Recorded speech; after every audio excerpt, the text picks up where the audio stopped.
Kaloor stadium അപകടവുമായി ബന്ധപ്പെട്ട കേസിൽ 3 പ്രതികൾക്ക് ഇടക്കാല ജാമ്യം. കേസിലെ 2ാം പ്രതി ഷമീർ അബ്ദുൽ കരീം, 4ാം പ്രതി കൃഷ്ണകുമാർ, 5ാം പ്രതി ബെന്നി എന്നിവർക്കാണ് മജിസ്ട്രേറ്റ് കോടതി ജാമ്യം അനുവദിച്ചത്.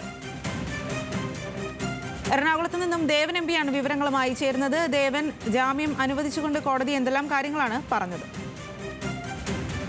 ഈ കലൂർ കഴിഞ്ഞ ദിവസം അപകടം നടന്ന ഉമാ തോമസിന് പരിക്കേറ്റ അപകടം നടന്ന സംഭവത്തിലാണ് ഇപ്പോൾ 3 പ്രതികൾക്കും ജാമ്യം ലഭിച്ചിരിക്കുന്നത്. കേസിലെ പ്രതികളായിട്ടുള്ള ഷമീർ, ബെന്നി, ഒപ്പം തന്നെ കൃഷ്ണകുമാർ, ഈ 3 പ്രതികൾക്കാണ് ഇപ്പോൾ ജുഡീഷ്യൽ ഫസ്റ്റ് ക്ലാസ് മജിസ്ട്രേറ്റ് ഇപ്പോൾ ജാമ്യം അനുവദിച്ചിരിക്കുന്നത്. കേസിൽ ആകെ 5 പ്രതികളാണ് ഉള്ളത്. അതിൽ 1ാം പ്രതിയായി വരുന്നത് ഈ മൃദംഗ വിഷൻ ഉടമയായിട്ടുള്ള നിഖോഷ് കുമാർ, മൃദംഗ വിഷന്റെ സി ആയിട്ടുള്ള നിഖോഷ് കുമാർ, ഒപ്പം തന്നെ 2ാം പ്രതിയായിട്ടുള്ള ഷമീർ അബ്ദുൽ കരീം, 3ാം പ്രതിയായി ഓസ്കാർ ഇവന്റ്സ് ഉടമ ജിനേഷ്, 4ാം പ്രതിയായ കൃഷ്ണകുമാർ, 5ാം പ്രതിയായ സ്റ്റേജ് നിർമ്മാണത്തിന്റെ ചുമതല ഉണ്ടായിരുന്ന ബെന്നി. ഈ 5 പ്രതികളാണ് ഈ കേസിന്റെ ഭാഗമായിട്ടുള്ളത്. ഇതിൽ 3 പ്രതികൾക്കാണ് 2ാം പ്രതി ആയിട്ടുള്ള ഷമീർ, ഒപ്പം തന്നെ 4ാം പ്രതിയായിട്ടുള്ള കൃഷ്ണകുമാർ, 5ാം പ്രതിയായിട്ടുള്ള ബെന്നി, ഈ 3 പ്രതികൾക്കാണ് ഇപ്പോൾ ജുഡീഷ്യൽ ഫസ്റ്റ് ക്ലാസ് മജിസ്ട്രേറ്റ് ഇടക്കാല ജാമ്യം അനുവദിച്ചിരിക്കുന്നത്.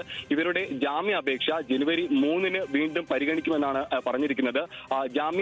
ജാമ്യത്തിനായിട്ടുള്ള കാരണമായി ഇപ്പോൾ ജുഡീഷ്യൽ ഫസ്റ്റ് ക്ലാസ് മജിസ്ട്രേറ്റ് പരിഗണിച്ചത് കേസിലെ 1ഉം ഒപ്പം തന്നെ 3ഉം പ്രതികൾ ഹൈക്കോടതിയിൽ സമീപിച്ചിട്ടുണ്ട്. അതുകൊണ്ട് തന്നെ ഈ ഒരു സാഹചര്യത്തിൽ അവരുടെ ജാമ്യാപേക്ഷ നിലനിൽക്കുന്ന സാഹചര്യത്തിൽ അതുകൂടി പരിഗണിച്ചതിന് ശേഷമായിരിക്കും ഇവരുടെ റിമാൻഡ് അടക്കമുള്ള കാര്യങ്ങളിലേക്ക് കടക്കുക. അതുകൊണ്ടാണ് ഇപ്പോൾ ഈ 3 പ്രതികൾക്ക് ഇപ്പോൾ ജാമ്യം അനുവദിച്ചുകൊണ്ട് ഇപ്പോൾ ഉത്തരവായിരിക്കുന്നത്. ശരി ദേവൻ, ഇപ്പോൾ കലൂര് ഉമാ തോമസ് എം.എൽ.എക്ക് പരിക്കേറ്റ സംഭവത്തിൽ 3 പ്രതികൾക്ക് ഇടക്കാല ജാമ്യം അനുവദിച്ചിരിക്കുകയാണ്.